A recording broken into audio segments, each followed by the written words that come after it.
সকলোকে এলপিএন এমিচাৰ ইউটিউব চেনেললৈ স্বাগতম জনাইছোঁ। আশা কৰিছোঁ সকলোৱে ভালে আছা। মৰমৰ বন্ধু বান্ধৱীসকল, আজি আমি সমাধান কৰিম ক্লাছ 6ৰ এক্সাৰচাইজ 13বিৰ প্ৰশ্নকেইটা। চোৱা, 1 নম্বৰ প্ৰশ্নটো কি কৈছে প্ৰথমে ইংলিছত চাই লোৱা। Cost of one mathematics book is ₹45, অৰ্থাৎ কি কৈছে এখন গণিতৰ কিতাপৰ দাম কিমান? 45 টকা। What is the cost of 10 mathematics books, অৰ্থাৎ আমি কি কৰিব লাগিব? 10খন কিতাপৰ দাম উলিয়াব লাগিব। আৰু অসমীয়াত কি কৈছে চোৱা, এখন গণিতৰ কিতাপৰ দাম 45 টকা, অৰ্থাৎ এখনৰ দাম কিমান? 45 টকা।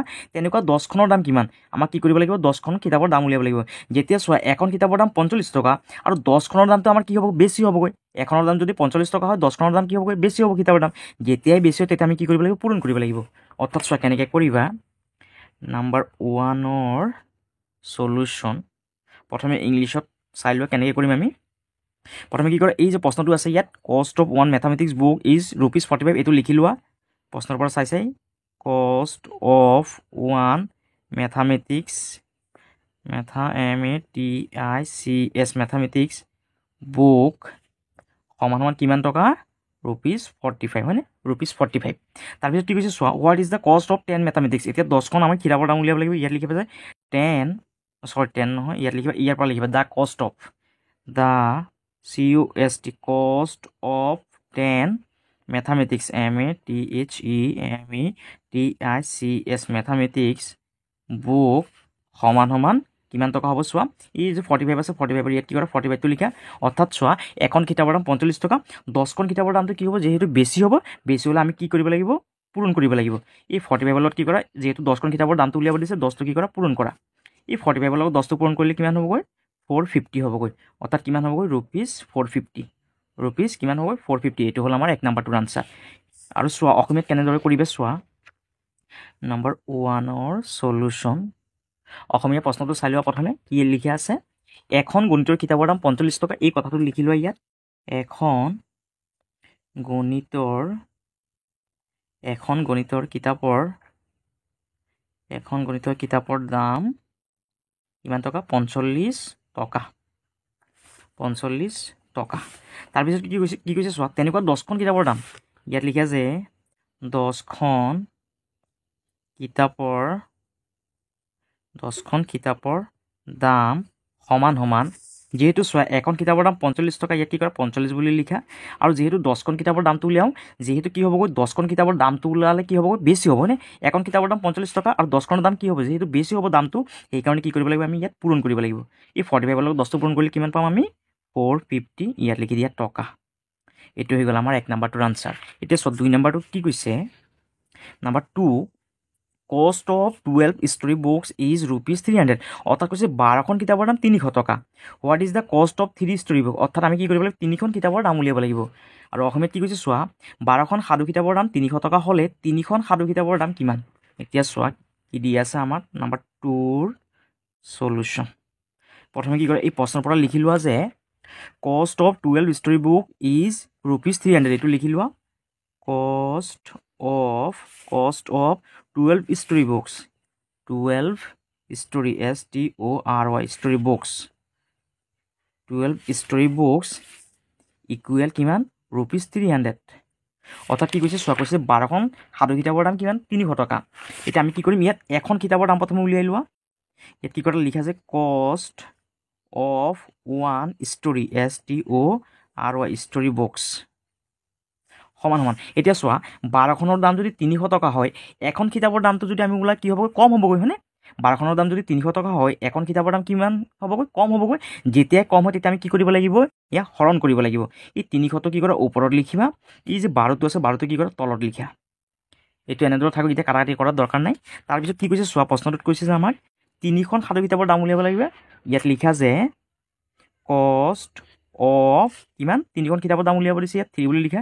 3 ষ্টৰী বুকছ সমান ইয়াত এই যেনেকৈ আছে তেনেকৈ লিখি লোৱা। ওপৰত 300 লিখা, তলত 12 লিখা। যিহেতু কি কৈছে 3খন কিতাপৰ দাম উলিয়াব দিছে, আমি কি কৰিম? এই 3টো কি কৰিম? ওপৰত পূৰণ কৰিম।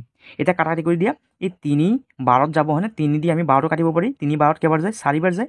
এতিয়া চোৱা ইয়াত যিহেতু যুগ্ম সংখ্যা আছে, ইয়াতো যুগ্ম সংখ্যা আছে। এতিয়া 2 দি কাটিব পাৰি। 2 দি যদি 4টো কাটে 2বাৰ, 2 দি 300টো কাটিলে কেইবাৰ যাব? 150 বাৰ। এতিয়া চোৱা ইয়াত যিহেতু যুগ্ম সংখ্যা আছে, ইয়াতো যুগ্ম সংখ্যা আছে, আমি 2 দি এই 150টো কাটিব পাৰি। 2 দি 150টো কাটিলে কেইবাৰ যাব? 75 বাৰ। অৰ্থাৎ আমি কিমান পালোঁ? 75। অৰ্থাৎ ৰুপিজ কিমান হ'বগৈ ইয়াত 75 এনচাৰটো। এতিয়া চোৱা অসমীয়াত কেনেকৈ কৰিবা নম্বৰ 2ৰ সলিউশ্যন। এতিয়া চোৱা অসমীয়াত কি কৈছে 12খন সাধু কিতাপৰ দাম 300 টকা। এই কথাটো ইয়াত লিখি লোৱা 12খন সাধু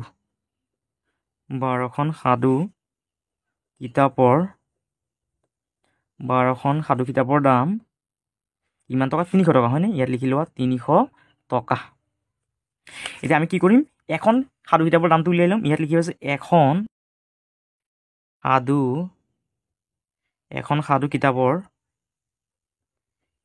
সাধু কিতাপৰ দাম। যিহেতু চোৱা 12খন সাধু কিতাপৰ দাম যদি 300 টকা হয় এখনৰ দামটো কি হ'বগৈ কম হ'বগৈ। যেতিয়া কম হয় তেতিয়া আমি কি কৰিব লাগিব হৰণ কৰিব লাগিব। এই 300টো ওপৰত লিখা, এই যোনটো 12 আছে 12টো কি কৰা তলত লিখা। এতিয়া চোৱা আমাক কি কৈছে প্ৰশ্নটোত কৈছে যে 300 টকা হ'লে 3খন সাধু কিতাপৰ দাম উলিয়াব লাগে হয়নে? এতিয়া কি কৰা এই 3খনৰ দাম উলিয়াই লোৱা। ইয়াত 3 বুলি লিখি লোৱা। 3খন সাধু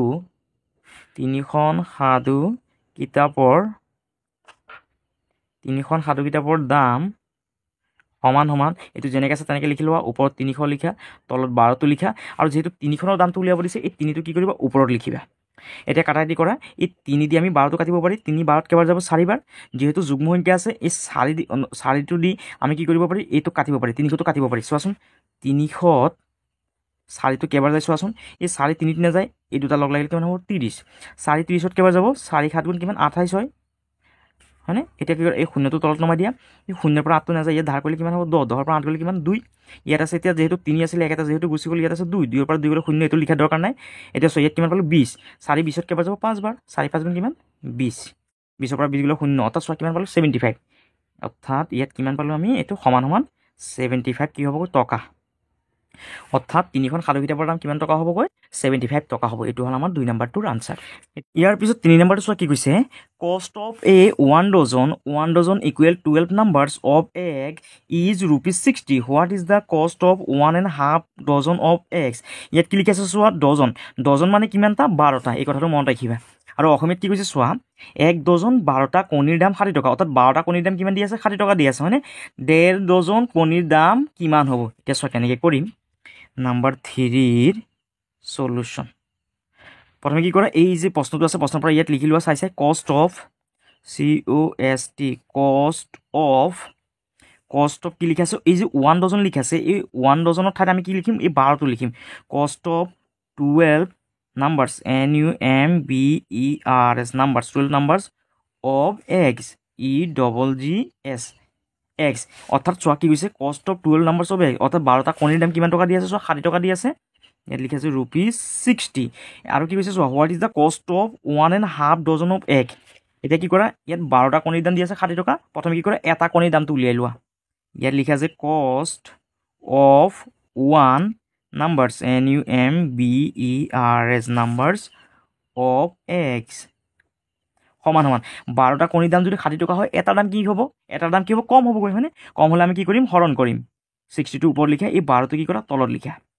আৰু আমাক কিমানটা উলিয়াব দিছে চোৱা হোৱাট ইজ দ্য কষ্ট 1.5 ডজন। 1.5 ডজন মানে কি চোৱা আমি জানো যে 1 ডজন সমান কেইটা 12টা আৰু 1.5 ডজন মানে কিমান 1 ডজন আৰু আধা। এতিয়া 1 ডজন যদি 12টা হয় আধা ডজনত কেইটা হ'ব 6টা। আৰু এতিয়া চোৱা এই 1 আৰু আধা অৰ্থাৎ 1.5 ডজন মানে কেইটা হ'বগৈ 12 আৰু 6টা কেইটা হ'বগৈ 18টা হ'বগৈ হয়নে? 1 ডজনত হ'ব কেইটা 12টা আৰু আধা ডজনত কেইটা হ'ব 12 আধা হ'ব 6। এতিয়া 1.5 ডজন মানে কিমান 1 ডজন আৰু আধা 12টা আৰু 6টা দুটা যোগ কৰিলে কিমান হ'ব 18টা। অৰ্থাৎ 1.5 ডজন মানে কিমান 18টা। এতিয়া আমি ইয়াত লিখা যে কষ্ট অফ 18 নাম্বাৰছ যিহেতু আমাক চোৱা কি কৈছে what is the cost of 1.5 dozen. 1.5 dozen মানে 1.5 ডজন। 1.5 ডজন কণীৰ দামটো আমি উলিয়াব লাগে। কষ্ট অফ 18 এতিয়া 1.5 ডজন মানে কেইটা কণী হ'ব 18টা কণী হ'ব। Cost of 18 numbers NUMBERS numbers of eggs সমান এইটো যেনেকৈ আছে তেনেকৈ লিখি লোৱা। ওপৰত 60 লিখা তলত কি কৰা 12টো লিখা আৰু যোনটো 18 আছে 18টো কি কৰিবা এই ওপৰত লিখিবা। 18টো কি কৰা ওপৰত লিখা। এতিয়া কি কৰা এই যোনটো 12 আছে এইটো যিহেতু যুগ্ম সংখ্যা এইটো যুগ্ম সংখ্যা 2 দি কাটা 2 দি 12টো কাটিলে কেইবাৰ যাব 6 বাৰ 2 দি 18টো কাটিলে কেইবাৰ যাব 9 বাৰ। এতিয়া এই 6 দি কি কৰা এই 60টো কাটিব পাৰি 6 60ত কেইবাৰ যাব 10 বাৰ। এতিয়া চোৱা বাকী কিমান আছে 10 পূৰণ কিমান আছে 9 আছে 10ৰ লগত 9টো পূৰণ কৰা 10 9 কিমান 90 হয়নে? অৰ্থাৎ কিমান টকা খৰচ হৈছে সিহঁতৰ ₹90 অৰ্থাৎ 18টা কণীৰ দাম কিমান হ'বগৈ 90 টকা হ'ব এইটো হ'ল আমাৰ 3 নম্বৰটো এনচাৰ এতিয়া অসমীয়াত চাই লোৱা কেনেকৈ কৰিবা নাম্বাৰ 3ৰ সলিউশ্যন প্ৰথমে চোৱা কি কৈছে 1 ডজন কণীৰ দাম 60 টকা এই কথাটো লিখি লোৱা ইয়াত 1 ডজন কণীৰ দাম 1 ডজন কণীৰ দাম 60 টকা এতিয়া কি কৰে এটা কণীৰ দাম উলিয়াই লোৱা ইয়াত লিখা যে এটা ইয়াত ব্ৰেকেটত 1 বুলি লিখি দিয়া এটা কণীৰ দাম যেহেতু চোৱা 1 ডজন মানে কেইটা 12টা হয়নে ইয়াত নহ'লে 12 বুলি লিখি দিব পাৰা ব্ৰেকেটত 12 বুলি লিখি দিবা 12টা কণীৰ দাম যদি 60 টকা হয় এটা কণীৰ দাম কি হ'বগৈ কম হ'বগৈ হয়নে কম হ'লে আমি কি কৰিব লাগিব হৰণ কৰিব লাগিব 60টোৰ ওপৰত লিখিবা এই 12টো কি কৰিবা তলত লিখিবা এতিয়া চোৱা আমাক কি কৈছে চোৱা ইয়াত কৈছে 1.5 ডজন কণীৰ দাম উলিওৱা 1.5 ডজন মানে চোৱা 1 ডজনত যদি কি হয় 12টা হয় তেতিয়াহ'লে আধা ডজনত কেইটা হ'ব আধা ডজন মানে 2/1টোক আধা বুলি কয় এতিয়া আধা ডজনত কেইটা হ'ব 6টা এতিয়া 1.5 ডজন মানে কিমান 1 ডজন আৰু আধা এতিয়া চোৱা 1 ডজনত 12টা আৰু আধা ডজনত 6টা এতিয়া 1.5 ডজন মানে কেইটা হ'ব এই 12 আৰু 6টো যোগ কৰিলে কিমান হ'ব 18 অৰ্থাৎ ইয়াত লিখিবা যে 18টা কণীৰ দাম সমান এইটো যেনেকৈ আছে তেনেকৈ লিখি লোৱা ওপৰত 60টো লিখা তলত 12টো লিখা আৰু এই যোনটো 18টা কণীৰ দাম উলিয়াম 18টো কি কৰিবা ওপৰত লিখিবা এতিয়া চোৱা যিহেতু ইয়াত কি আছে যুগ্ম সংখ্যা আছে যুগ্ম সংখ্যাটো যিহেতু 12 আছে ইয়াত 18 আছে যুগ্ম সংখ্যা 2 দি কাটিলে এইটো 6 বাৰ যাব আৰু 2 দি 18টো কাটিলে কেইবাৰ যাব 9 বাৰ এতিয়া এই 6 7 কেইবাৰ যাব 10 বাৰ এতিয়া বাকী কিমান আছে চোৱা 10 পূৰণ 9 10 9 গুণ কিমান 90 আৰু ইয়াত টকা লিখি দিয়া অৰ্থাৎ চোৱা 12টা কণীৰ দাম যদি 60 টকা হয় 18টা কণীৰ দাম কিমান হ'ব 90 টকা হ'ব এইটো হ'ল আমাৰ 3 নম্বৰটোৰ আনচাৰ এতিয়া 4 নম্বৰটো চোৱা কি কৈছে A packet of gel pen contains 5 pen. The maximum retail price of a packet is ₹30. The shopkeeper sell it for ₹25. What is the selling price of such 24 pens? ইয়াত যে 32 দিছে তোমালোকক এইটো মানে কনফিউজ কৰাৰ কাৰণে দিছে এই 32ৰ একো কাম নাই ইয়াত আৰু অসমীয়াত চোৱা কি কৈছে জেল পেনৰ পেকেট এটাত 5টা কলম থাকে অৰ্থাৎ জেল পেনৰ এটা পেকেটত কেইটা কলম আছে 5টা কলম আছে পেকেটটোৰ সৰ্বোচ্চ খুচুৰা মূল্য 30 টকা পেকেটটোৰ সৰ্বোচ্চ খুচুৰা মূল্যটো 30 টকা কিন্তু দোকানীয়ে আমাক কিমান টকা বিক্ৰী কৰিছে 25 টকাত বিক্ৰী কৰিছে এই যোনটো 30 আছে এই 30টোৰ কিন্তু একো কাম নাই এইটোক আমাক অকল কি কৰিব দিছে আমাক কনফিউজ কৰাৰ কাৰণে এই 30টো দিছে এইটো দেখিবলৈ তোমালোকে কনফিউজ নহ'বা তেনেকুৱা 24টা কলমৰ কিনা দাম কিমান হ'ব চোৱা কেনেকৈ কৰিম নাম্বাৰ 4ৰ সলিউশ্যন কেনেকৈ কৰিবা চোৱা ইয়াত লিখিবা যে কষ্ট প্ৰাইচ ইয়াত লিখে যে COST কষ্ট PRICE প্ৰাইচ অফ 5 pens অৰ্থাৎ 5টা কলমৰ দাম চোৱা আমি কিমান টকা দি কিনিছোঁ 25 টকা দি কিনিছোঁ হয়নে 5টা কলম অৰ্থাৎ চোৱা এটা পেকেট আছিলে এটা পেকেটত 5টা কলম আছিলে 1 2 3 4 5 5টা কলম আছে এই 5টা কলম আমি দোকানীৰ পৰা কিমান টকা দি কিনিছিলোঁ 25 টকা দি কিনিছিলোঁ হয়নে এতিয়া ইয়াত লিখা যে কষ্ট প্ৰাইচ অফ 5 pen ইকুৱেল কিমান টকা ৰুপিজ কিমান টকাত কিনিছোঁ 25 টকাত ইয়াত 25 বুলি লিখা এতিয়া কি কৰে এটা কলমৰ দাম উলিয়াই লোৱা ইয়াত লিখা যে কষ্ট প্ৰাইচ অফ 1 pen চোৱা কি হৈছে 5টা কলমৰ দাম যদি 25 টকা হয় এটা কলমৰ দাম কি হ'ব কম হ'বগৈ হয়নে কম যেতিয়া হ'ব তেতিয়া আমি কি কৰিম হৰণ কৰিম এই 25টো কি কৰে ওপৰত লিখা আৰু যোনটো এই 5 আছে 5টো কি কৰে তলত লিখি লোৱা আৰু চোৱা আমাক কি কৰিব দিছে কৈছে যে 24টা কলমৰ দামটো উলিয়াব দিছে হয়নে ইয়াত লিখা যে COST কষ্ট PRICE price of 24 pens PENS pens সমান এইটো যেনেকৈ আছে তেনেকৈ লিখি লোৱা 25টো ওপৰত 5টো তলত যেহেতু কি কৰিছে 24টা কলমৰ দামটো উলিয়াব দিছে এই 24টো কি কৰিবা ওপৰত লিখিবা এতিয়া চোৱা এই 5 দি আমি 25টো কাটিব পাৰি 5 25ত কেইবাৰ যাব 5 বাৰ এতিয়া বাকী কিমান আছে চোৱা 5 পূৰণ কিমান আছে 24 এতিয়া এই 24 লগত 5টো পূৰণ কৰি দিয়া 24ৰ লগত 5টো পূৰণ কৰা চোৱা কিমান হ'ব 4 5 গুণ 20 20ৰ শূন্য হাতত আছে 2 5 2 গুণ 10 আৰু 2 কিমান 12 অৰ্থাৎ চোৱা কিমান পালোঁ 120 অৰ্থাৎ ইয়াত লিখিবা যে ₹120 অৰ্থাৎ 5টা কি আছে অৰ্থাৎ 24টা কলমৰ দাম কিমান টকা হ'ব 120 টকা এইটো হ'ল আমাৰ 4 নম্বৰটোৰ এনচাৰ আৰু অসমীয়াত কেনেকৈ কৰিবা চোৱা নাম্বাৰ 4ৰ সলিউশ্যন কি কৈছে চোৱা জেল পেনৰ পেকেট এটা 5টা কলম থাকে হয়নে ইয়াত লিখা যে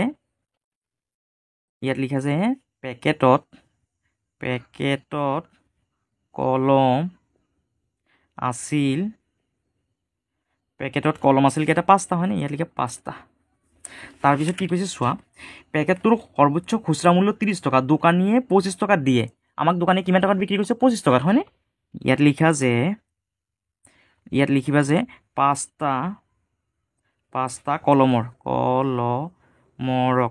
দাম পাঁচটা কলমৰ দাম কিমান টকা 25 টকা পাঁচটা কলমৰ দাম কিমান টকা হৈছে 25 টকা এতিয়া কি কৰে এটা কলমৰ দামটো উলিয়াই লোৱা ইয়াত লিখে যে এটা কলমৰ দাম কি হ'ব যেহেতু পাঁচটাৰ দাম যদি 25 টকা হয় এটাৰ দাম কি হ'ব কম হ'ব যেতিয়া কম হ'ব তেতিয়া আমি কি কৰিম হৰণ কৰিম 25ৰ 25টো লিখি লোৱা আৰু এই 5টো কি কৰা তলত লিখা আৰু চোৱা আমাক কি কৰিব দিছে কৈছে যে তেনেকুৱা 24টা কলমৰ কিনা দাম কিমান হ'ব এতিয়া কি কৰা 24টা কলমৰ দামটো উলিয়াই লোৱা ইয়াত লিখা যে 24টা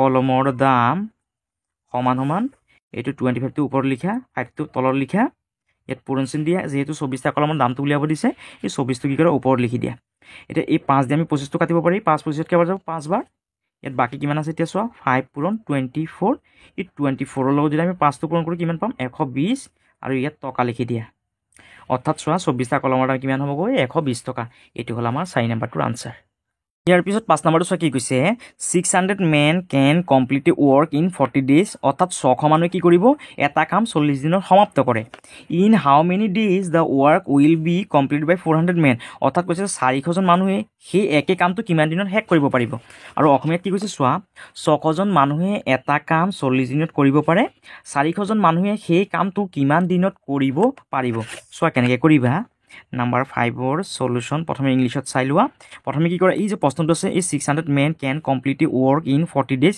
এই লাইনটো ইয়াৰ পৰা লিখি লোৱা চাই 600 men can complete complete a work in 40 days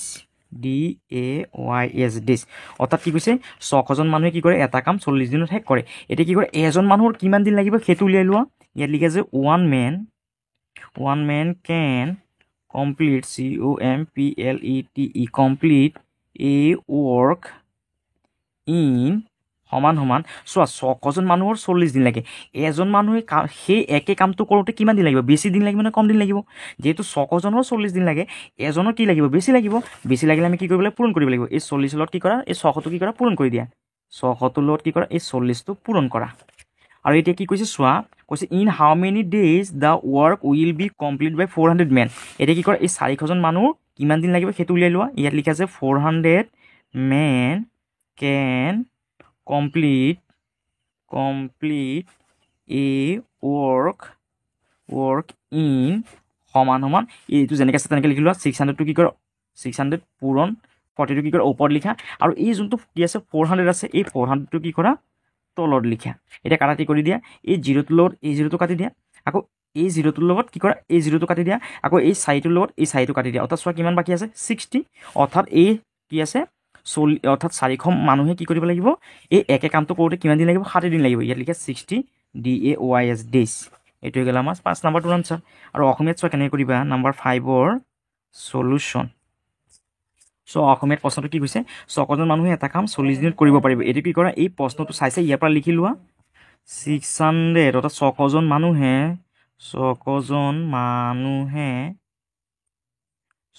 কি লিখা আছে এটা কাম 40 দিনত কৰিব পাৰে এইটো লিখা আছে এটা কাম 40 দিনত কৰিব পাৰে এতিয়া কি কৰা এই এজন মানুহে কিমান দিনত কৰিব পাৰে সেইটো উলিয়াই লোৱা ইয়াত লিখা আছে এজন মানুহে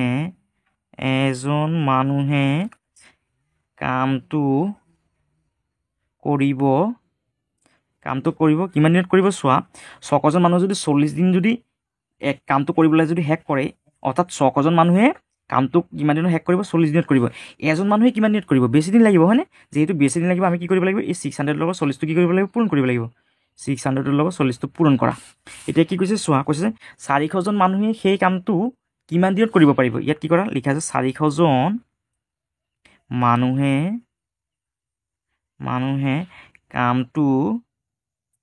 কামটো